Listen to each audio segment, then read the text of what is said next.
I'll show you two methods of adjusting screen brightness on your Nintendo Switch.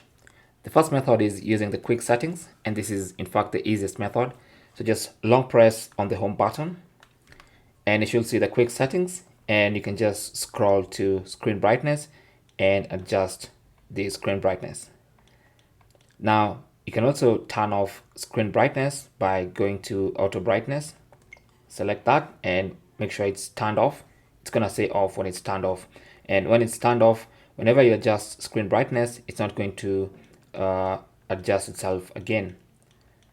Okay, now another way of doing this, if I could just go home, is to go to the main settings page.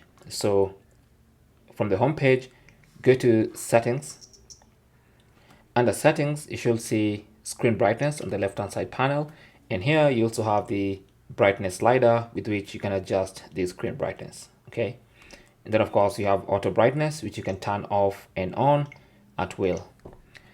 Thanks for watching and good luck.